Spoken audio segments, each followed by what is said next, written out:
Hola amigos y amigas, bienvenidos al episodio número 145 del Club de los Malos Golfistas. Yo soy Sergio González y como siempre me acompaña Alex Rubio. ¿Qué tal, Alex? ¿Cómo estás?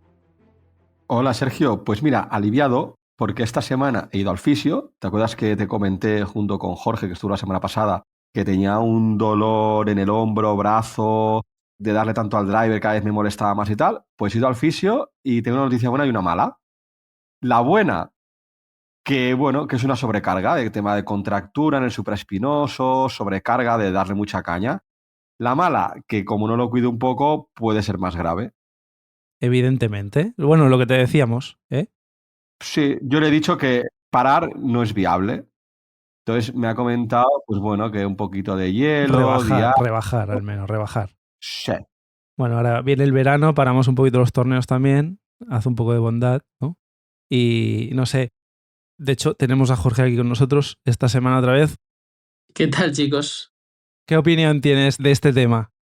Buah, pues es un tema, bueno, que a mí me alucina. No será que no lo comentamos un poco, Sergio, tú y yo con Alex el otro día, pero una de las cosas que hay un artículo ahí publicado científico de que lo que más se lesionan es el tema del hombro derecho en golfistas. Y es que al final, depende cómo muevas el palo, depende de la tensión que generes a nivel muscular, todo el tema de manguito rotador, sobre todo el diestro, es el brazo derecho, a nivel escapular, a nivel infraespinoso, supraespinoso, sufre y bueno, puede llegar a impedir en el medio plazo. Entonces hay que hacer prevención, hay que hacer unos mínimos ejercicios y también adaptar un poco el swing, en mi opinión, para que no se generen esos problemas. A veces, bueno, todos, y me incluyo, yo por ejemplo tengo un swing un poco más recortado de hierros porque sufría de ese tema de hombros. De hecho, tengo una parte lesionada en ambos, de tanto jugar, y me adapto a mí mismo para que no me duela. Entonces, pues bueno, te animo, Alex, a que primero tampoco fuerce mucho, segundo vaya al fisio y estire y baje un poco esa tensión y esa inflamación y todo eso que da en el supraespinoso, y a partir de ahí, pues hacer un poco de prevención, ¿no? También en el swing a la hora de jugar. Claro, porque el problema cuando te aparece un dolor es que luego compensas con otras partes, ¿no? Y otros movimientos y acabas lesionando otra parte, ¿no? Claro, estás compensando la parte de adelante, ¿vale? Sí, Estás sí. tirando más de la cuenta, lo otro lo acortas, lo dejas sin movilidad y es un auténtico desastre en el medio plazo, ¿eh? O sea que tampoco te va a impedir para jugar de momento, pero sí que lo tienes que vigilar. Bueno, Pues ya sabes, Alex, hacer bondad. Sí, pero bueno, aparte de eso, el driver bien. no. No. Mira, además, No me he mira, resistido, no me he resistido. sí, es que ya ahí pinchando. No, además es que Claro. hemos jugado este fin de semana pasado, jugamos en Golfdaro, que lo comentamos. Sí. ¿Qué tal? ¿Qué pegaste? ¿Driver en todos o no? ¿Me hiciste No, no, caso? no, no, no, no, no, no, no, no, no, no, ni mucho menos. Pegué más maderas que driver por dos motivos. Uno, porque en la primera vuelta vi que había hoyos que no eran de driver y dijeron, no, aquí hay que pegar maderas. Y bastante bien, al hoyo 9 iba cumpliendo handicap, pero luego la segunda parte me calenté y hice 11 puntos. Entonces acabé con 29. Ese fue el problema. El driver, lamentable, no cogí ni una calle, todas a la derecha. Todas. Todas. El miedo a rotar, ¿eh? Cuando se estrecha la calle, no Y rotas. es que además Playa de Aro en concreto es muy estrecho. Es un poco todo igual, porque al final son todos LED, tiros de 200 metros, pero claro, 200 metros a poner en el sitio no es algo fácil. No. A sufrir, sí, sí. Una pena, ¿eh? Porque Sergio me vio, jugué con él, pegué grandísimos golpes, sobre todo de juego largo, grandes golpes, incluso con hierros largos, que es lo que más me estaba costando hasta ahora. Pero los fallos últimamente me están penalizando mucho. Y las salidas, sobre todo las salidas. Pero bueno, oye. Bueno, ahí entra una buena conversación, ¿no? Sobre un poco por tu driver, aunque luego hablemos de otras cosas, del tema de la zona agresiva, zona segura, decisiones desde el tío, decisiones en la bola, en cualquier golpe. Que al final, aunque digas, no, es que yo llevo poco tiempo, bueno, pero tú en tu cabeza ya lo divides, ¿sabes? Que eso es importante.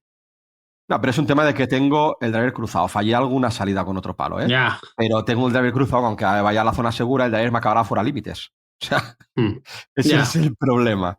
Bueno, a ver, te he de confesar, y mis amigos si no me matarán porque jugamos allí los 10 hace poco, yo no pegué ni una madera 3 en Playa de Aro jugando, pegué el hierro 4 todas las salidas en todos los hoyos que tocaba, ¿sabes? O sea, yo el driver es un tema que también lo llevo un poco cruzado, ahora un poco menos, pero vamos, lo llevo cruzado. Y si tengo una mínima duda de algo, pego una madera 3 o un hierro 4. O sea, que es algo también normal. Es que incluso me estoy planteando guardarlo en la bolsa hasta que no le dé la vuelta a la situación. Pero ¿sabes qué pasa también? Que como nosotros hacemos clase básicamente por temas de tiempo y jugamos torneos, si no lo uso en torneo no lo voy a usar en campo. Con lo cual prefiero que alguna ronda vaya mal, pero decir, no, estoy dándole mal al driver, pero tengo que seguir insistiendo con el driver en campo, aun sabiendo que la voy a liar. Eso está muy bien. Eso, un punto a tu favor, porque es importante, porque si no le cogerás demasiado miedo y al rendimiento del driver y no lo pegarás. Entonces, eso me parece muy bien. Sí que, hombre, si haces cambios y luego los cambios los aplicas en torneo, no es lo más recomendable. Bueno, no es lo que se debería hacer. Pero como no hay tiempo, pues es lo que Es es lo lo que que hay. hay. Por lo menos no me has dicho, Jorge, pues me compro un mini driver, que también es una conversación que tengo últimamente con el tema ese, ¿sabes? Desde que se han puesto de moda. No. Pero bueno, oye, lo trabajaremos. Sergio le fue un poquito mejor que a mí. Sí. Algún fallo tonto por no conocer el campo, ¿eh? Alguna decisión mala de dudar entre dos palos y escoger el que no tocaba y marcharme por el barranco precisamente por irme más metros de los que debía. Pero bueno, dentro de lo que cabe, al final son estas vueltas que curten, ¿no? Y que te enseñan también a jugar y eso es importante. Ujú. Hoy, sin embargo, lo que queremos es hablar del juego corto. Ya la semana pasada hablamos con Jorge de lo que era el scoring zone, ¿no? Y conceptualmente la importancia que tiene esa área del juego donde se dice acertadamente que es donde las tarjetas se pueden quedar más abultadas o menos en función de la técnica que tengamos y cómo estemos de fluidos en esa parte del juego, ¿no? Pero lo tocamos, como decimos, más desde el punto de vista conceptual y lo que queríamos hoy era hablar un poco más de la parte más técnica. Así que le hemos pedido a Jorge, que amablemente nos ha acompañado hoy de nuevo, a hablar un poquito de eso, ¿no? Del juego corto desde la vertiente más técnica. Y básicamente, hablábamos la semana pasada, ¿no? Que para ti la scoring zone empieza como a 50 metros de bandera. Entonces, pues ahí caben pues, golpes más de pitch y luego pues, golpes más cortos de chip, ¿no? Para ti, ¿qué diferencias hay entre un chip y un pitch en términos de técnica y en situación de uso? Bueno, para mí además es el punto clave y justo en esa nomenclatura es por donde empiezo yo todas mis clases con cualquier jugador que empieza de cero, ¿vale? Incluso con los jugadores. Esto es una cosa que no comentamos el otro día, pero como nota curiosa, a los jugadores buenos muchas veces hay que recordarles la base también, que pierdan la base y esa base es el volver a la base y luego construir desde ahí es lo que realmente hace que, bueno, que cojan confianza también y recuerden cosas que habían dado por hechas que no estaban, ¿no? Entonces, al final la diferencia entre un chip y un chip es un golpe en el que la bola pasa más tiempo rodando que por el aire y un pitch o un golpe de approach también a nivel general ahí es en que la bola pasa más tiempo por el aire que rodando. Entonces realmente es un tema de parábola y tú el punto de bote en un golpe de chip lo tienes bastante cerca tuyo y un golpe por arriba el punto de bote lo acercas a la bandera. Ya a partir de ahí podemos entrar en juego un golpe de pitch medio, un golpe de pitch por alto con el SAN, un golpe de approach por alto, un golpe de approach medio, juego un chip con una madera, o un chip con un 58 y le quito grados. Bueno, ahí ya entra mucha variabilidad, que es lo que tiene el juego corto, pero para mí la clave es tener claro qué va a hacer la bola, ¿vale? Muchas veces a la gente dejas una bola en la mano y oye, tírame un chip, y hacen pum, y la tiran hacia arriba. Entonces, claro, si ya en la cabeza no tenemos claro el concepto, eso genera un fallo. Y lo mismo como, tírame un chip y la tiran rodando más o menos, pero genera mucha fuerza. Bueno, pues ya ves en el jugador que la coordinación óculo-manual de cómo tira la bola y cómo la hace rodar y qué fuerza le va a dar, pues puede estar bien o puede estar mal. Y luego también, para mí, los dos puntos clave que hay que tener en el juego corto en estos dos golpes, para empezar, para cualquier jugador. Bueno, lo primero es la lectura de la bola, cómo está la bola, porque eso nos va a decir cómo puede reaccionar, ¿vale? Entonces, partiendo de una bola que esté bien colocada en un estándar, pongamos que está genial, tenemos que saber siempre, para saber cuál es el golpe adecuado, la distancia de la bola al punto de bote que queremos elegir y la distancia del punto de bote a la bandera. Eso nos va a ayudar en la estrategia a la hora de elegir el palo o el golpe más efectivo. O ya podemos entrar en otras cosas como la confianza, tal, qué golpe soy más fiable, qué golpe soy menos, meternos un poquito más en cosas más técnicas. Pero bueno, Sergio, esto yo lo que diría en la manera general, ¿vale? Para distinguir los dos golpes. Entiendo que hay una gran parte de talento, pero sobre todo de trabajo, ¿no? En este tipo de golpes. Sí. Bueno, yo en general en el golf lo del talento me parece muy bien, pero hay que currar. O sea, que decir, como todo en la vida. Entonces, sí, si hay una parte de talento de feeling, el famoso feeling, o Spanish Hands, que está muy bien, pero hay una parte también de trabajo. O sea, al final podemos hablar de que tú la quieres botar en no sé dónde, ¿vale? Pero si no contactas a la bola de manera eficiente y más o menos igual siempre, desmontamos un poco esta teoría. O sea, al final lo primero es impactar bola más o menos bien, no se hunde, no hace filazos, no pega socket, no acuchara, no tiene ese tipo de fallos típicos que a todos nos pasan, tiene un golpeo estable y a partir de ahí contacta bien, el ángulo de ataque es el correcto, su posición es buena, entiende un poco los conceptos y ya podemos ahí desarrollar cosas. El tempo, ¿no? Que hablábamos también el otro día, de no acelerarte, que nos pasa mucho a los amateurs. Claro, o sea, el control de distancia. ¿Y cómo controlas la distancia? ¿Por longitud o por velocidad? Son las dos. O hago un swing enorme y le bajo la velocidad. Claro, al final el juego corto cabe de todo. O sea, tú tiras un globo y puedes tirar un globo abriendo la cara, acelerando un montón, manteniéndola abierta y la bola va a subir mucho. O de otra manera, o deceleras un poco el palo. Claro, la parte del juego corto es bonita porque al final permite mucho, pero también tiene muchas variables que contemplar. Un poco lo que hablábamos con Alex el otro día de la bola al pie derecho, que le metí un poco de caña ahí con lo de la bola al pie derecho. Que claro, sí, pero depende. ¿Cuánto al pie derecho? ¿Qué ocurre si en un golpe de chip acerco mucho la bola al pie derecho? Todo ese tipo de cosas son las que para mí son claves. Entonces, yo, aparte de la distinción entre lo que es un chip y un pitch, otra de las cosas claves como base es entender que yo supongo, pues todos lo sabréis seguro, pero bueno, al final siempre viene bien recordarlo que el palo describe un arco y que ese punto más bajo del arco, que es el low point, al final, en función de donde pongas tú la bola, pues te encuentras la bola antes, te encuentras la bola después. Si te vas más cerca al pie derecho, te la encuentras bajando y el palo sigue bajando, y en un driver, pues te pones más delante. O sea, esa gestión del punto más bajo es importante de cara a todo, en general. ¿Vale? Todo el tema del juego corto es fundamental porque el bunker está situado en un punto y en el juego corto está situado en otro. Yo es que si no me pongo la bola al pie derecho haciendo un chip, le voy a pegar atrás. No, no le voy a dar. Claro, pero tú eres inteligente y dices, vale, yo el chip, tal, me la pongo al pie derecho, me la encuentro antes, me la encuentro bajando y yo le pego. Pero si tu ángulo de ataque o tu manera de entrar a la bola es excesivamente vertical, negativo y encima, por lo que sea, adelantas la varilla, ¿vale? Y le quitas muchos grados de loft del palo y le quitas muchos grados a la varilla, es que claro, es que lo que es tu pitch en un golpe de chip igual se convierte en un 7. Sí, pero a ver, que aquí parece que me pongas la bola 8 metros a la derecha del pie derecho. No, Eso es a lo que no. voy, eso. La pongo centro derecha, o sea, no llega al pie derecho. Eso es. ¿Vale? O Eso sea, que es. cuando digo que voy al pie derecho no es que me salgo ahí de la carretera, ¿sabes? Claro, pero hay gente que se sale de la carretera. Ya. Entonces, es que a mí me hace muchas veces siempre ver, no, es que he visto que hay que aprovechar con los pies apuntando a la izquierda. Y claro, sí. Vale, bueno, puede que según qué niveles para tener más hueco a la hora de desgirar, ¿vale? Que se suele hacer a nivel de juego corto, tanto en pitch como en chip. Y según qué niveles, pues allá cuando avanzas, pues juegas más de medio alto nivel. Todos, prácticamente todos están así. Y yo lo recomiendo para todo el mundo. Pero claro, si tú estás hacia un lado y resulta que con el cuerpo estás a cuenca, estás demasiado abierto, o sea, es que hay una descoordinación del propio cuerpo. Entonces, que el golf al final hay que hacerlo todo en su justa medida. Pues solo la bola del pie derecho, pues centro derecha, perfecto. Y hablando del tema de las distancias, vemos muchas veces, y yo el primero, no sé si por miedo a volarnos el green o que salga un filazo, etcétera, que normalmente, tanto en approaches como en chips, nos quedamos cortos. ¿Qué es lo que pasa aquí? ¿Falta de trabajo? ¿Falta de confianza? ¿Falta de práctica en campo? Antes de eso, para mí, falta de concepto. Porque al final, el jugador de golf se acerca al hoyo y como estamos cerca, tendemos a levantar la bola. Entonces, claro, cuando tú generas en tu cabeza, estás cerca, no me quiero pasar, estoy ahí al lado, la tengo que echar para adelante y ya está.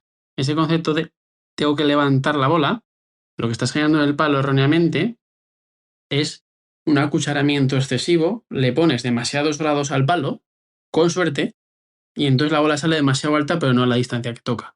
Pues eso tiende a quedarse corta la gente cuando se acerca a la bandera. Eso es una primera versión.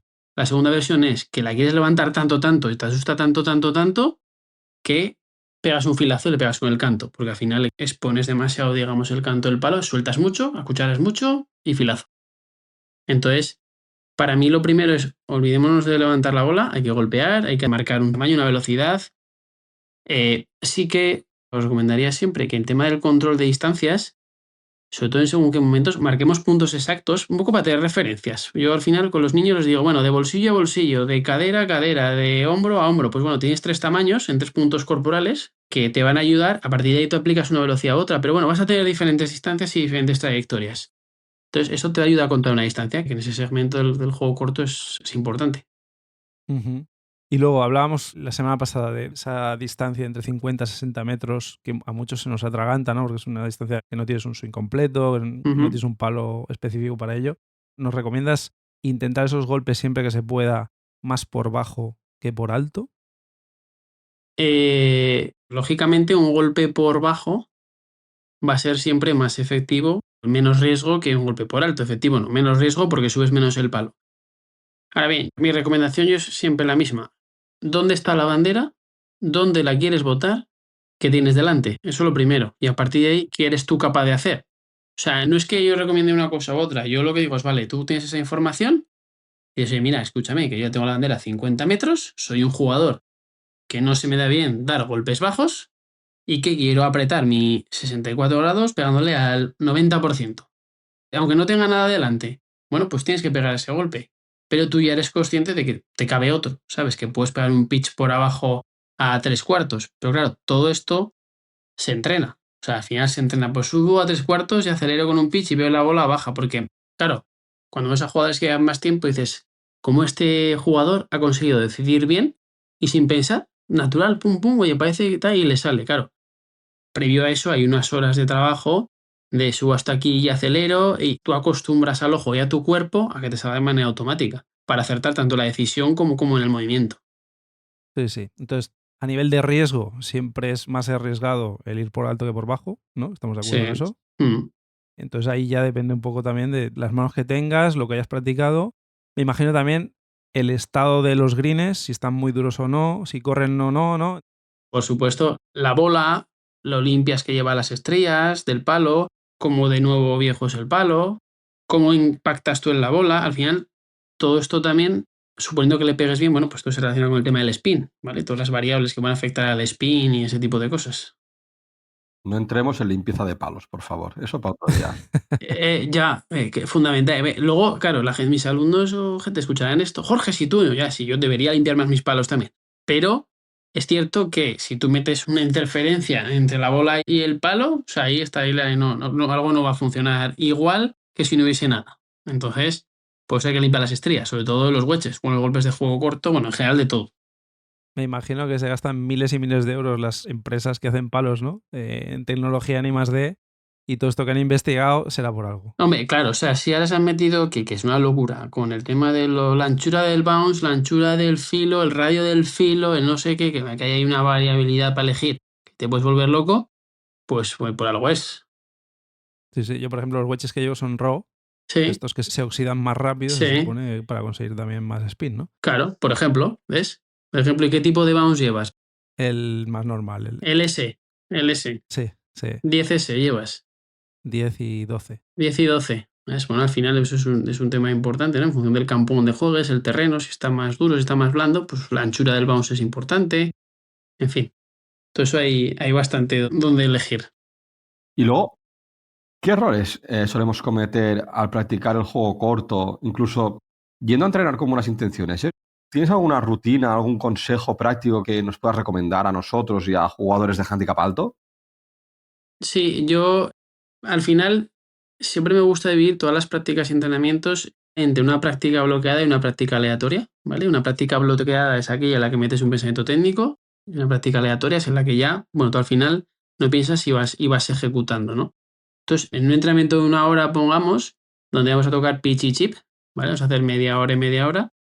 Yo lo diría siempre en 4 partes, en 15 minutos de práctica bloqueada del chip, donde vamos a meternos en la parte técnica, puramente, contacto bien, la dejo más o menos en una dispersión razonable respecto a la bandera, y una práctica aleatoria en la cual, bueno, pues tú vas a meter objetivos, la quiero dejar ahí con este tipo de golpe y con una ejecución correcta, ¿vale? Y luego aparte, yo también metería un poco de lo que es variabilidad, ¿vale? Que eso para mí es clave porque es importante que el jugador tenga recursos. Entonces, yo siempre en una sesión de entrenamiento me dejo 5 minutos para magia habilidades, ¿vale? Porque también a ti como jugador te gusta, ¿vale? Entonces, ¿por qué no puedo probar yo a pegar una bola súper adelantada con la varilla por delante quitándole muchos grados al palo?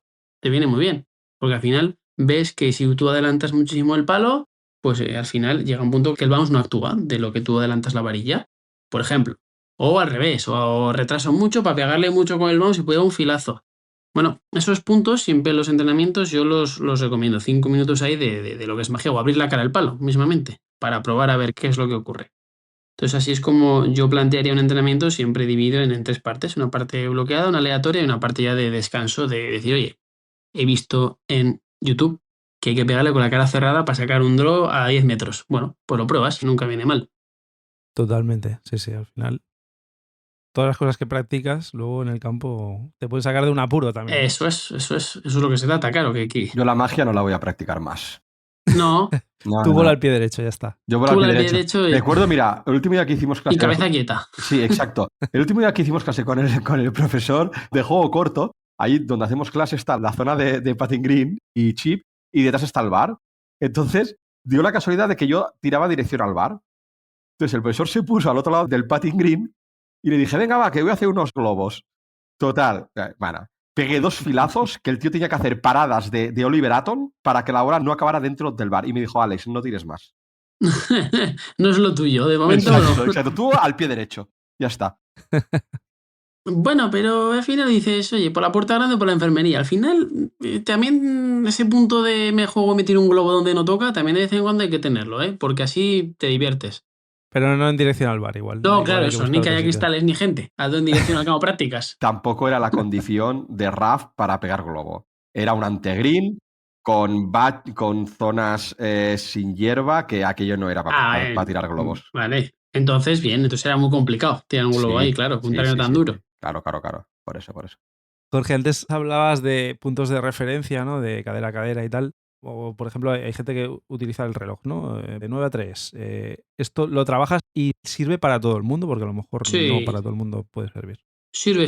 A ver, al final a mí, lo del tema del reloj, como yo espacialmente, o sea, el tema del reloj, yo personalmente es un tema que no me ubico mucho, o sea, yo lo entiendo, por supuesto lo entiendo, pero no me gusta, entonces yo prefiero trabajar por posiciones, ¿vale? Porque hay un sistema que lleva, bueno, muchísimos años en el golf, el famoso P-System, ¿vale? Que en función de las escuelas donde lo mires, pues unos marcan 10 posiciones, otros marcan 13 posiciones, pero ahí pongamos 10, ¿vale? 10 posiciones definidas en lo largo de swing de golf que tú a nivel como jugador y tu profesor pues tiene que mirarte, marcarte y tal, ¿vale? Entonces, esas posiciones yo siempre las trabajo porque al final, aparte de que el juego le da un conocimiento de puntos clave o puntos donde tiene que chequear, también le da una sensación corporal para controlar la distancia, sobre todo en golpes de juego corto, claro. Entonces yo sí que lo trabajo, por ejemplo, pues en posición inicial, pues no, es la posición 0, no has empezado a mover el palo. En posición 1, el palo se va moviendo, posición 2, el palo para al suelo, el brazo no sé qué, va subiendo, la posición 4, el tope del backswing, ¿vale? O sea, eso lo habréis visto Sí, está por ahí. que llega a P7 puede ser, P7 es el impacto. ¿verdad? Es ya en la bajada ya cuando impactas. Sí, Sí. sí. P4, P5, P6, P7, el impacto, No P8, hemos P9, P10. trabajado con ¿No las... has trabajado con P-System? No, pero sí que lo conocemos. Claro, a mí como profesor me ayuda mucho marcarle a mi alumno, pues en la posición inicial, el follow through, el brazo paralelo al suelo, el tope del backswing, el palo empieza a bajar, el palo se pone paralelo al suelo, el impacto. En el impacto tienes que estar así, en un impacto eficiente para un golpe de juego corto de no sé qué. Entonces, esas referencias corporales ayudan. Sergio, a mí me gusta trabajar mucho por eso, poco por ordenar, ¿sabes? Porque el golf ya es suficientemente difícil para algo que está marcado. Pues claro, todo luego uno hace así, otro hace así, no sé qué. Pero bueno, realmente, en según qué puntos, pues están todos más o menos igual, ¿sabes? Esto, sobre todo en práctica bloqueada, luego ya en práctica libre, pues ahí ya no hay que pensar en eso, ¿eh? Ahí ya fluir. En básica aleatoria, tú coges y le dices, quiero subir mitad de swing. Luego harás así, subirás más, como nos pasa a todos, pero bueno, mitad de swing en tu Sí. cabeza, la dejas cerca, desaceleras y la dejas al lado. ¡Buah, buenísimo! Entonces, si el profesor está ahí y te dice, ¡buah, lo has hecho! ¿Lo has dejado? ¡Perfecto! Y en realidad, pues igual no lo has hecho, pero bueno, así motivación, que también siempre es importante. Es importante, sí. Ahora te quiero hacer una pregunta que siempre hay mucha discusión con esto. ¿Cuántos palos deberíamos dominar en el juego corto?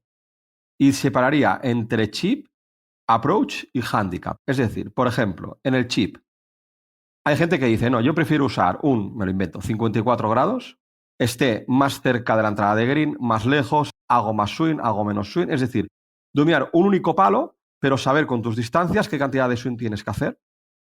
O la versión contraria. No.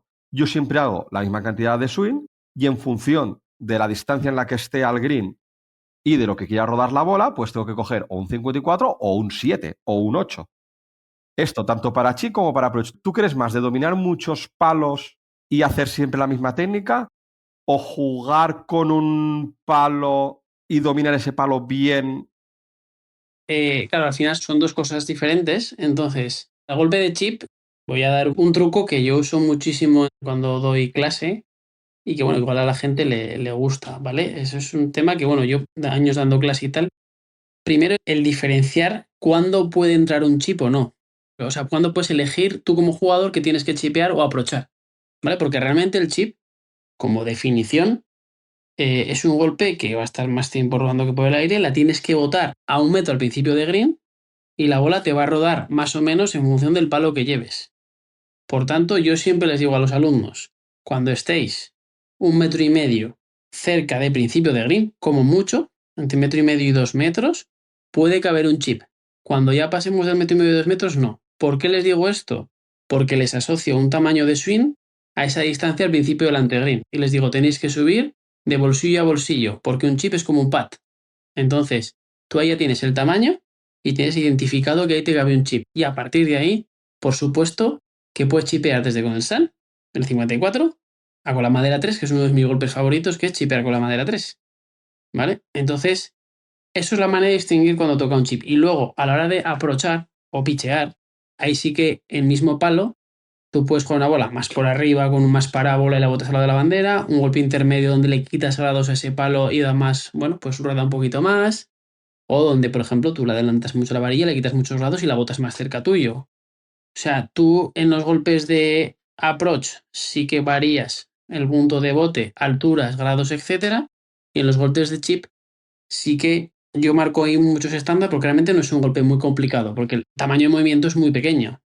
Además, la persona que hemos comentado antes un poco, que me ha dicho que, bueno, que le encantó el otro día el podcast que grabamos y tal, justo con él le enseñé un método un poco estandarizado de contar pasos en la parte del chip. Y le dije lo mismo que os acabo de decir. Dije, mira, cuando estés en esta distancia, principio de green y tal, entra un chip. Puedes elegir chipear o aprovechar, ¿vale? Pero puedes elegir chipear. A partir de ahí, cada palo rueda unos pasos. Entonces tú mides los pasos y dices, vale, yo con mis 58 grados mido y me mide 4 pasos lo que rueda la bola, ¿vale? Porque la bola al final da 3 botes antes de empezar a rodar. Entonces normalmente rueda 4 pasos. Y luego entre palos hay una configuración de grados, normalmente de 4 grados, si los grados están bien y no se han movido, ¿vale? Entonces, entre palo y palo ruedan 2 pasos. Entonces yo, por ejemplo, tengo medido que con mi 58 la bola me rueda 4 pasos, con un punto de bote estable, ¿vale? Siempre al principio de green, 1 metro dentro de green. O medio metro, perdón, dentro de green.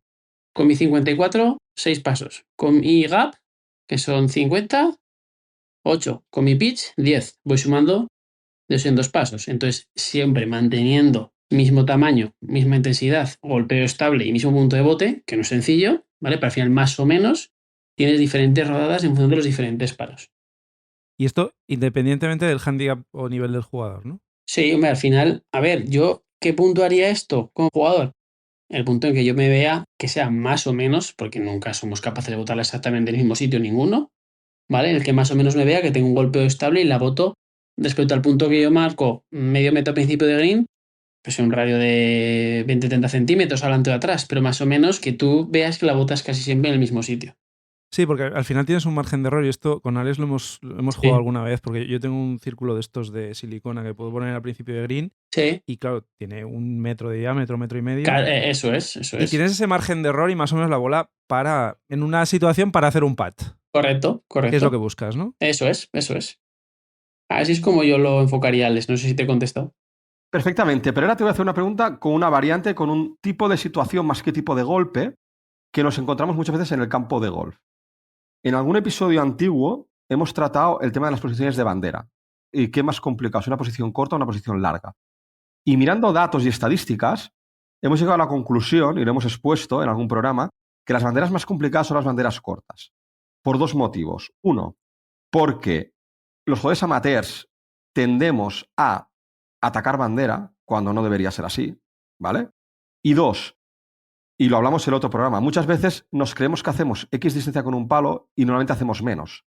Con lo cual, muchas veces, con banderas cortas, nos quedamos cortos de green, no entramos en green.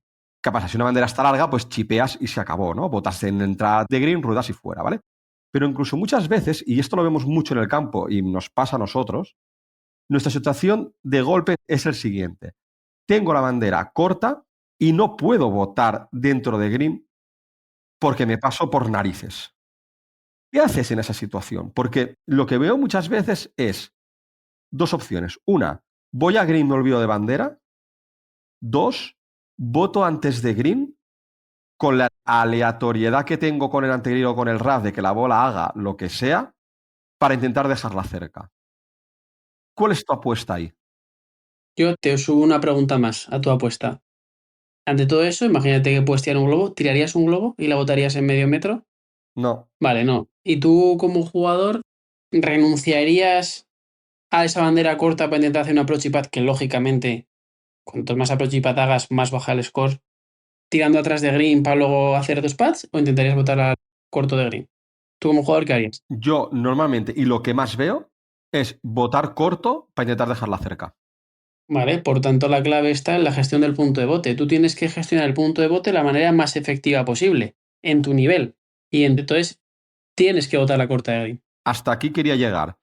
Suponiendo este tipo de golpe, ¿cambia tu palo respecto a un bote en el green? Es decir, imaginemos que tú con un 54 botas a 1 metro de green y tienes 3 metros a bandera. Si tú botas fuera, ¿cogerías un palo más, a lo mejor un gap en vez de un 54? Sí, cambia tu palo porque lógicamente la superficie sobre la que botas es más alta. O sea, la hierba está más alta. Uno más normalmente. Sí, uno o dos, depende de donde la botes. Claro, estamos hablando de una situación un poco específica. Si estoy cuesta abajo, ya tengo que botar un RAF, pues igual botándola con el 58 me sobra. Pero si estoy en una situación plana, que tengo calle y la calle está medio alta, pues un palo por lo menos yo sí que subiría. La clave es lo que he dicho, cómo recepciona ese punto de bote. Pues si ese punto de bote me recepciona cuesta arriba, igual tengo que subir dos palos, ¿vale? Porque estoy botando cuesta arriba en calle, para una bandera corta. Y si ese punto de bote me recepciona cuesta abajo, por mucho que vaya a botar en calle, igual simplemente tengo que mantener el palo o incluso tirar un globo para que no se vaya. Entonces la inclinación del terreno también es importante. Lo del globo lo descarto porque no se suele ver, ¿eh? Yo soy el primero que no tengo la confianza como para hacer globos, pero luego tú vas al campo y no sueles ver la gente hacer ese tipo de golpe en los remates. No, no porque es un recurso puntual, una habilidad puntual, que está bien, que usarás una de cada... Tú alguna vez sacas estadísticas, yo soy muy de estadísticas también. ¿Cuántos globos a lo largo del año pues tiras? Por necesidad que digas, es que toca un globo, 5, 3, pocos y poquísimos. Entonces, bueno, lo otro sí que yo lo veo más importante. Sí, porque además es que el margen de error que tienes ahí en ese tipo de golpes es muy bajo, entonces Claro, te estás claro. complicando la vida, ¿no?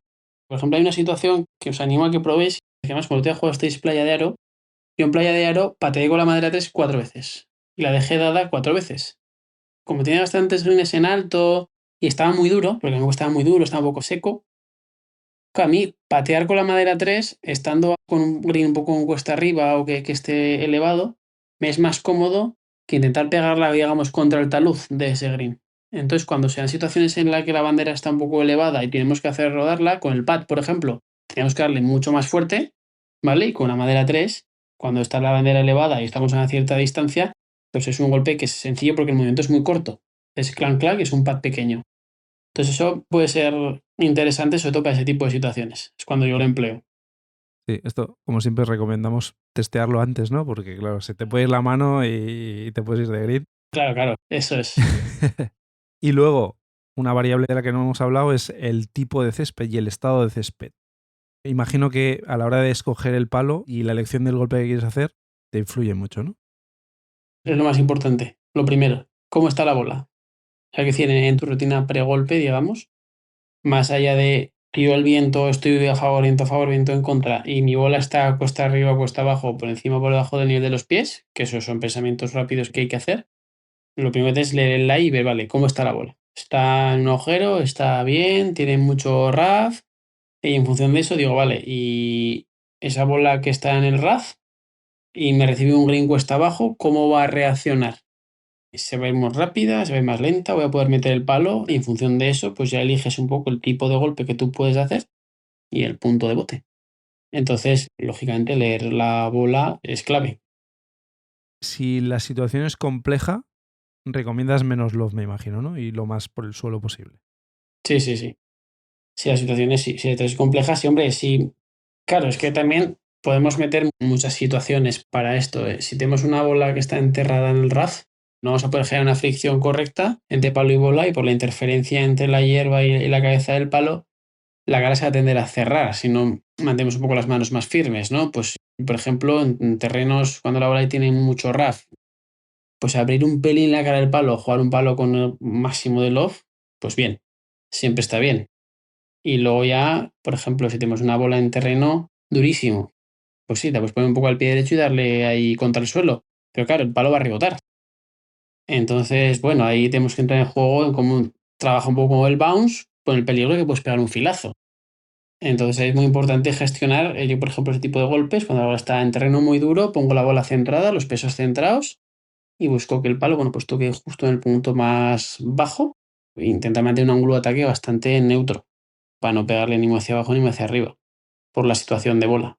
Luego en un estándar, ¿vale? Yo sí que en el golpe de juego corto, en un estándar la bola bien, pues siempre la presión un poquito al pie izquierdo, la presión, que no el tronco y el peso entero, ¿vale? Al final es importante distinguir que presionamos 60-40, poco para asegurar ese contacto bola-suelo con un ángulo de ataque ligeramente descendente para, bueno, para generar ahí el spin de manera correcta. ¿Qué opinas del 60 grados? Uy, qué tema acabas de sacar. Esa pregunta, yo tengo una pregunta, Alex. ¿Te lo han dicho o me la has hecho porque sí? Tú eso es porque lo he dicho, ¿no? En algún sitio. Yo ahora te responderé, pero tú primero dime, ¿qué opinas del 60 grados? O sea, ¿tú eres más de configuración 50, 54, 58 o 52, 56, 60? Vale, yo odio los 60 grados a muerte y todo el mundo lo sabe. A mí no me gusta el 60 grados y voy a dar la explicación técnica. Voy a explicarlo todo, ¿vale? Yo soy un jugador que tengo a 31, llevo jugando desde los 13, ¿vale? Llevo jugando esos años, 18 años. Entonces mi configuración de hierros, porque ahora los hierros han cambiado, los han cerrado un poco, la gente le pegaba más fuerte y en realidad los han cerrado un poco, bueno. Entonces yo jugaba con 56-52 toda mi vida. El 60 nunca me ha hecho falta porque la enseñanza que yo recibí, una parte de lo que me comentaron, era un poco también en habilidades. Entonces yo como jugador siempre he sabido gestionar muy bien el abrir, cerrar, la cara del palo. Entonces nunca me ha hecho falta tener un 60 grados. Y también soy un profesor que a mí no me gusta decir, no, es que tengo un 60 grados para sacar de bunker. No, pues para sacar de bunker, pues abres un poco la cara del palo y sacas y ya está. O sea que entre 56 y 58 y 59 te va a dar igual, abres un poco. Entonces, yo sí que soy partidario de que la configuración de los wedges se lleve acorde a los lados que llevas tus palos. Eso sí. Y ahora, por ejemplo, he cambiado a 54-58 gap. O sea, 58-54 gap. ¿Por qué? Bueno, pues que los palos han cambiado y tal. También te digo, me costó discutir con el fitter, al final hice caso, error. Y bueno, ahora ya me he acostumbrado, pero el primer año y pico, yo que venía de 15 años con 56-52, cambiar a 54-58 fue un dolor. Fue un dolor porque mi cuerpo no estaba acostumbrado a trabajar con esos grados. Entonces me pasaba, me quedaba corto y tal. Y lo mismo con el tipo de bounce. El tipo de bounce pues no se acertó, no voy a entrar a cuestionar por qué. Era demasiado o yo no me acostumbraba y para el terreno donde jugaba habitualmente, que es en Zaragoza, pues esos bounce no funcionaban. Entonces ahora, por ejemplo, he mantenido 54-58 porque me he acostumbrado y he cogido los bounce como Sergio. Lo más neutro posible y la anchura del filo lo mismo. Entonces, no soy un jugador partidario de comprar palos para situaciones específicas como un 60 grados para sacar de bunker o para tirar golpes altísimos. Con 58 es más que suficiente. Sí que en pitch and pad, además por ejemplo en Cataluña es algo que es la leche, ¿vale? Cómo funcionan los pitch and pad allí. Allí sí, sobre todo con los jugadores de pitch and pad, juegan a alto nivel y llevan una configuración de wedges pues bastante importante, incluso algunos con 64, 60, 58, 54 en función de lo que quieren ellos hacer. Pero para el jugador medio, yo entre 56 y 60 realmente preferiría como profesor enseñarle habilidades a ese jugador y el 60 dejarlo, invertirlo en un híbrido, por ejemplo, y no comprar un 60 grados.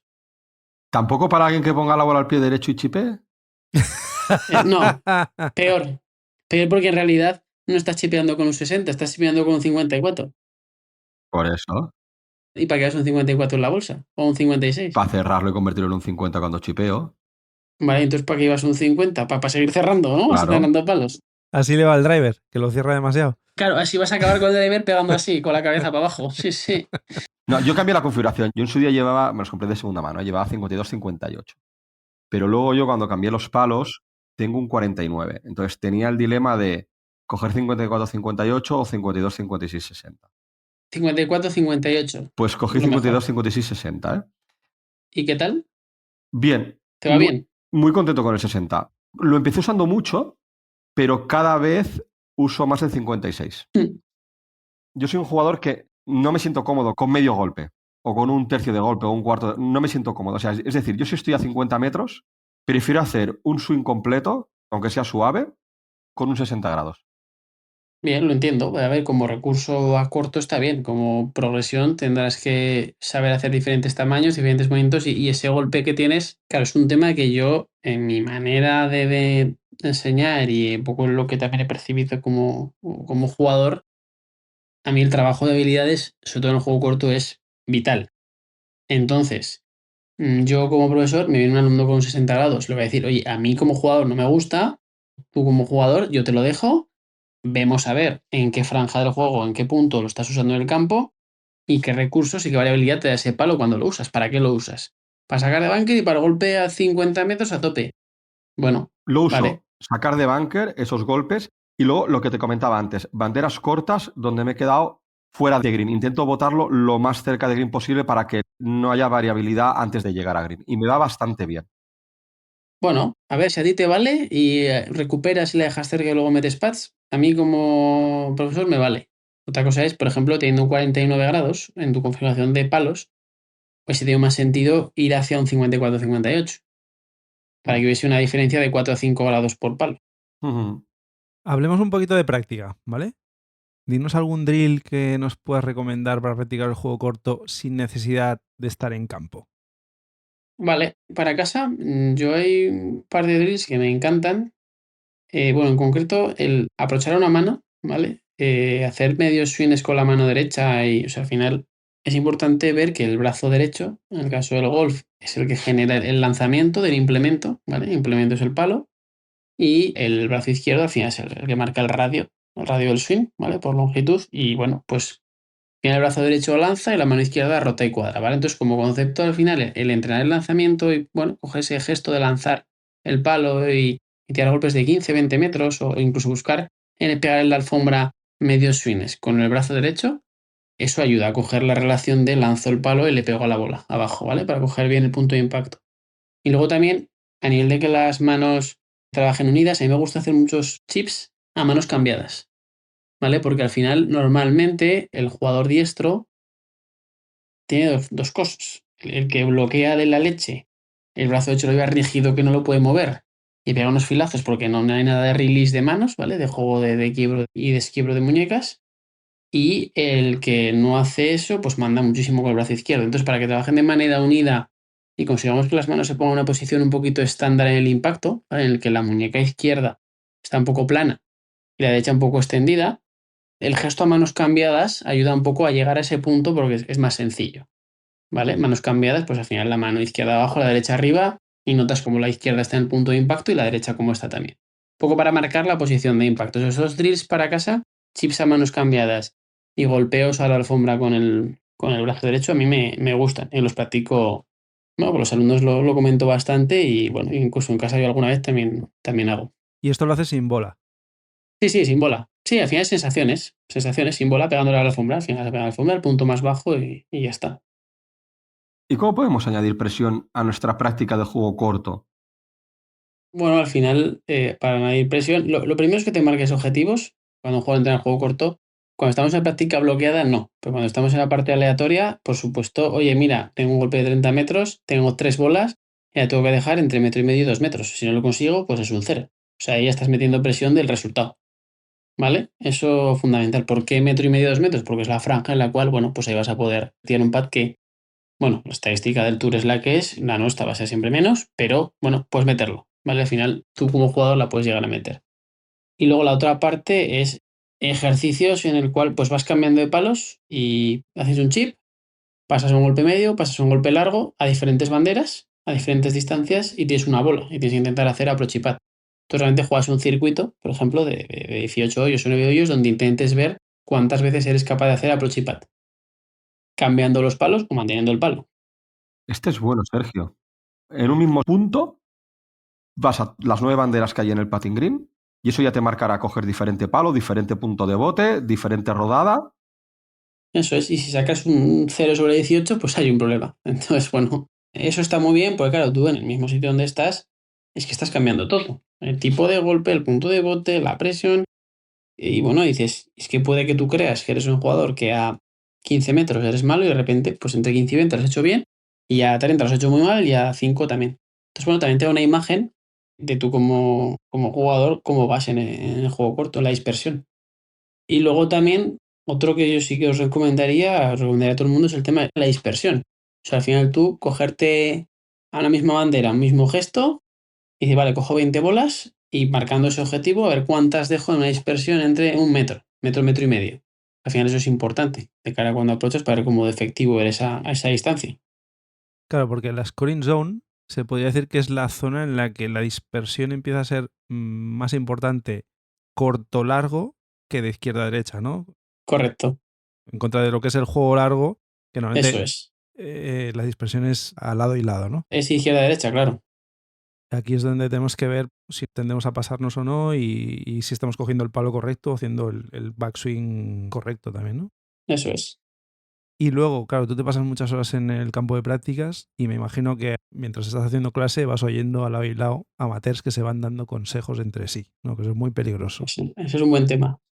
¿Cuál es el peor consejo que oyes y de forma más habitual a nivel de juego corto? Es un consejo que me hace mucha gracia. No muevas las manos.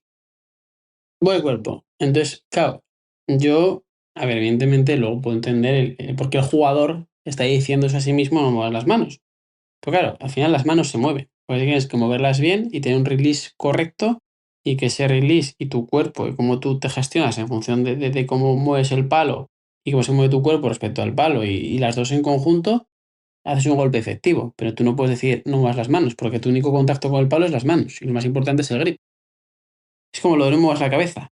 No muevas la cabeza. Bueno, a ver, o sea, si la cabeza tú tienes que mirar normalmente a poder ser en el punto fijo donde pegas, que es en la bola. Una vez que pegas, tienes que acompañar el golpeo y darle salida a todo el cuerpo. Si te quedas 2 horas mirando a la bola y dejas pasar el palo, has parado todo el movimiento. El cuerpo se mueve peor, tú te agachas y un montón de fallos, ¿no? Entonces, bueno, para mí eso es una cosa que no diría. No mueves las manos, no. ¿Cómo se mueven las manos? El juego corto, vamos a moverlas bien y el cuerpo también, por supuesto. Y antes hablábamos del tema de las banderas cortas y demás. ¿Crees que aumentamos en general la decisión o la estrategia de ir a por la bandera y esto nos hace aumentar tarjetas? Es decir, ¿en qué situaciones deberíamos renunciar a ir a bandera? Yo para mí, hablando de juego corto, en una situación en la que tú te veas que no controlas nada ese golpe. Es decir, este golpe no le sé dar, o sea, es que es un desastre, no la puedo dejar cerca porque no se me da bien, y tú veas que no tienes nada de confianza. Sí que el punto de mejora de todos los jugadores al final es el juego corto del pad, porque bueno, es lo que hablamos el otro día, ¿no? Que es más sencillo, que hay menos velocidad de ejecución y tal. Entonces, yo siempre buscaría, cuando el golpe correcto sea ir a bandera, que ya sabemos que a veces por la propia posición de la bola no podemos ir a bandera, por lo que sea, y no hay manera de dejarla cerca porque estamos no pendiente que la bola cae un montón, yo siempre iría para dejarla lo más cerca posible, salvo que no se pueda o no toque, ¿vale? Que a veces que no toca. Y la opinión de la dejo en green y luego ya saldré de ahí con 2 pads como sea.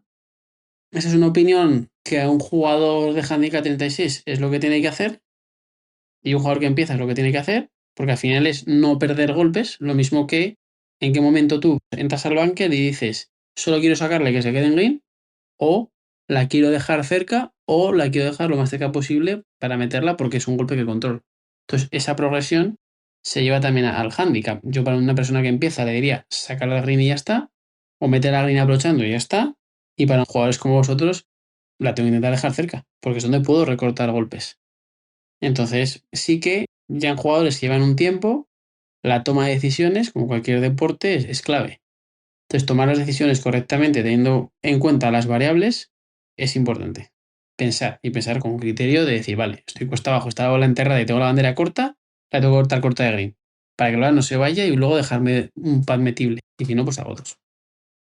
Y de ahí el tema de la dispersión que hablabas, ¿no? De conocer también tus dispersiones que te va a ayudar a tomar una decisión correcta, Correcto. ¿no? Sí, eso es un tema que trato mucho, el tema de la dispersión, uno de los tiros laterales y adelante y atrás. O sea, eso es clave, saber cuáles son tus dispersiones para poder ver cómo atacas.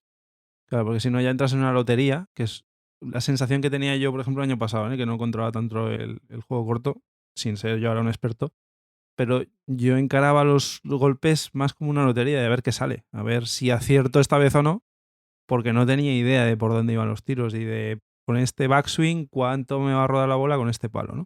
Ujú. Cambiamos un poquito de tema, Jorge, vamos a hablar de una cosa que sé que te gusta, que es el pad, muy importante dentro de la parte de juego corto. El problema es que muchos amateurs practicamos el pad con poca estructura, ¿no? Con poco orden, empezamos a patear ahí, pues golpes más o menos sin sentido, a ver si entran, a ver si no. ¿Podrías orientarnos un poco cómo debería ser una práctica bien ordenada de pad? Y sobre todo si centrarías más el tiro en pads de una distancia concreta, ¿hay alguna distancia que consideras clave y donde hay que profundizar más? ¿O hay otra que es más prescindible porque no aporta tanto beneficio en cuanto a mejora de resultados? Yo lo primero que haría sería, decir, para vosotros, para ti, Sergio, ¿cuál es la clave del pat? De ser un buen pateador, un pateador normal, La clave del pad, bueno, primero es intentar no tripatear. ¿vale? Por tanto, el control de distancias, ¿no? El control de distancia, desde luego, porque muchas veces el primer pat es el que nos condiciona, ¿no? Esto me ha pasado este fin de semana, ¿no? Ha habido primeros pats que he hecho mal y que me he puesto en un compromiso porque ya no he dejado la bola dentro de ese 1,5 metros, que sería una distancia en la que se supone que voy a tener un porcentaje más o menos alto de conversión, ¿no? Vale. Y tú en tu juego, es por hacer un caso práctico que al final la gente también viene bien. Tú en tu juego, ¿cuál es la media de distancia que te dejas de normal en los pads? Más o menos. Buena pregunta. Pues seguramente por encima de los 15 metros. ¿Vale? Vale, ahí tienes dos respuestas. Una, que tus tiros a green están ya en un compromiso, ¿vale? Porque al final son porcentajes que ya en el tour se hacen tres pads, pues para todos los que estamos en el tour, más. Entonces, el control de distancias es muy importante. Es muy importante y saber más o menos. Igual no hay que ser hiper obsesivo en qué medias te dejas tú de distancia en el green, ¿vale? A mí sí que me gusta saberlo. Yo sí que sé las distancias más o menos en las cuales me muevo y trabajar desde ese control de distancias esos pads de media a larga distancia. Sobre todo al principio tú tienes que siempre intentar hacer dos pads. Hay veces que harás tres, hay veces que harás uno, pero trabajar esos pads de 8 a 15 metros es clave, ¿vale? Porque ya si ya la dejas a 20 es que has pegado un tiro, que es un desastre, te has colado un palo y pico. Ya sabemos que entre palos suele haber de 10 a 15 metros, por tanto, si te has quedado a 30 o a 25, te has pegado corto del palo, te has pasado mucho. Eso es lo que es la parte de control de distancias, en lo que yo entrenaría. Y luego también pads de un metro, ¿vale? Pads de un metro por dos razones. Uno, por la autoconfianza del jugador. Al final tienes que tirar relojes, los famosos relojes y varillas y historias. Está muy bien porque tú tiras a un metro y metes bastante y te generas esa confianza. Metro, metro y pico. Y sobre todo también, porque estamos en otra variable del pata a controlar que es la línea de salida. Al final, la primera es el control de distancia, la segunda la línea de salida, ¿no? Entonces tú en un pad corto, claramente la línea de salida es importante, que más o menos vaya donde tú la tiras. Porque claro, si no, no vas a tocar hoyo o no la vas a meter. Y ahí sí que es importante que al pad de metro para abajo, todos vayan dentro, ¿no? Entonces, ese es el orden que yo seguiría. Siempre plantearía en una práctica de media hora de pad, por ejemplo, practicaría primero una parte técnica, luego una parte de control de distancias, luego una parte de pads de un metro, metro, metro y medio, como mucho, me da igual relojes o escaleras o lo que sea, y luego una especie de circuito en la cual, por ejemplo, digas, bueno, pues voy a jugar 9 hoyos, cambiando pads, a ver cuántos pads hago en 9 hoyos, a resultado, y te lo apuntas. Y llevas una estadística un poco de tu práctica, pues mi media de pad es 2.2. Bueno, pues hay que mejorar. Y a nivel de gadgets, ¿utilizas mucho espejos, líneas o no eres partidario? A ver, yo soy partidario de usar las cosas cuando toca, y más el pad, ¿no? Que es esto de sensaciones. Es decir, vale, es que el jugador tiene buenas sensaciones y la deja hacer, que me hace dos pads, pues vamos a ver cómo mejorarlo, ¿no? Entonces, yo no soy partidario de usar muchísimos gadgets porque también, ¿dónde está la habilidad del jugador? Su toma de decisiones, su percepción de sí mismo. Si veo que puede ayudar y es un complemento bien, si veo que lo puedo obsesionar en generar el uso del gadget para conseguir el resultado, entonces no se lo pongo. O sea, yo creo que tiene que ayudarle. No te puedes obsesionar. Claro, los gadgets están muy bien, pero luego cuando juegas no lo tienes. Pues yo creo que vamos bien, con el ejercicio de pad, Sergio. Lo único que los de 1 metro los hacemos antes. El ejercicio que tú comentaste es muy bueno. Sí, porque hacemos la rueda, entonces hacemos los pads de 1 metro en reloj y luego dejamos esos tees y nos vamos entre 8 y 10 metros a meterla dentro de ese círculo de tees que tenemos montado. Muy bien. Yo os diría otro para control de distancias que me encanta, que es que tú te pongas, por ejemplo, a 10 metros de la bandera y tiras un primer pad que se quede 1 metro corto de la bandera. Tiras un segundo pad que se quede 1 metro corto de la primera bola que se ha quedado 1 metro de la bandera. Y tiras otro tercer pad que se quede 1 metro corto de la segunda bola. Entonces así vas poniendo las bolas en una distancia de 1 metro. Entonces si ves que la primera, la segunda y la tercera bola se han quedado 1 metro, tu control de distancias estás trabajando diferentes intensidades. Y luego las tiras todas al hoyo y las intentas meter. Y haces una combinación. O por ejemplo, yo también otro que me gusta es de larga distancia, ¿vale? Pad que has pegado un tiro criminal. Tú te pones a 25 metros del antegreen o 20 metros del antegreen, tiras una primera bola, que dejes la bola entre tu bola y el antegreen a 1 metro, metro y pico, y luego a ver cuántas bolas eres capaz de meter a esa distancia de 25 metros entre la bola y el antegreen. Ahí te metes presión también, ¿eh? Bueno, muchísima. Lo que pasa en el pad es que el pad de por sí, a ver, es decir, agachas el lomo, no es lo más divertido del mundo, pegar el driver nos gusta más a todos. Entonces, entrenar con ejercicios, con retos y con cosas es mucho más divertido que ponerte a tirar pads ahí en el patín green porque sí. Totalmente. Sí, sí, sí. Y pasamos al famoso olvidado que comentamos la semana pasada, el bunker. A ver, muchos jugadores se bloquean cuando caen en bunker y lo comentábamos fuera de cámaras, ¿no? De decir, no, yo es que a veces cuando caigo en bunker lo que quiero es dejarla en green. Luego si queda cerca, mejor, ¿no? Pero primer objetivo, salir de bunker sí o sí o sí. Entonces, para perder ese miedo o ganar esa confianza, ¿qué fundamentos básicos? Ya sé que esto hay que practicarlo muchas horas, ¿eh? Y meterse en el bunker, cosa que si ya estamos poco tiempo en el putting green, menos tiempo estamos en el bunker. Pero, ¿qué fundamentos básicos de tener un jugador para salir bien en la mayoría de veces que entre en un bunker? Bueno, al final son 3 puntos clave para mí. Uno, la localización del punto de impacto, ¿vale? El punto más bajo, que al final se sitúa debajo de la bola. O sea, eso nos quiere decir que tenemos que sacar arena, tenemos que golpear medio dedo detrás y abajo para que la bola salga. Por tanto, como esa va a haber una interferencia entre mi bola y el palo, que es la arena, tengo que acelerar. Como primer concepto, yo tengo que acelerar. Primero es acelerar en el banque porque la gente se frena y se asusta. Eso es clave, por física, ¿vale? Eso es innegociable. Pues esa fricción que se va a producir va a ser peor, porque al final está la arena de por medio. Segundo punto clave es qué elemento me genera a mí como jugador horizontalidad, ¿vale? Y estabilidad. Que es que tú tengas que tener una anchura mayor de lo habitual en los pies para que puedas bajar más el centro de gravedad y tú estés más estable en el movimiento, ¿vale? Porque es un movimiento más, digamos, sentado, yo les digo, bueno, sentados en una silla, un poco para que estéis ahí más abierto con las piernas y más asentado. Eso te va a generar horizontalidad, ¿vale? A nivel de cuerpo, porque eso vas a poderte permitir más en una rotación sobre ti mismo, ¿vale? No vas a cambiar tanto los pesos ni vas a estirar. Luego, dentro de eso, el punto clave también es la presión al pie izquierdo. Vamos a mantener siempre una presión de 60-40 sobre el lado izquierdo, que es un poco un estándar del juego corto, para que los ángulos de ataque sean correctos y gestionemos bien las presiones respecto a mis giros. Y a nivel de verticalidad, que también es clave, es con las manos. Las manos en el bunker, yo siempre recomiendo, y vamos, es así, tienen que ir un poco más bajas de la cuenta. ¿Por qué? Porque al final eso va a permitir que quiebres el palo antes y de manera más rápida al estar más baja. Entonces, si en el swing de golf el formato típico sería mover en formato U, en un bunker moveríamos el palo más en el formato V. Al final tú generas un quiebro, pegas abajo, generas un quiebro. No es un tanto un cierto balanceo, sino que es un quiebro más pronunciado y antes. Entonces, estos son los puntos clave para mí, que es la base que hay que tener en una sacada de bunker.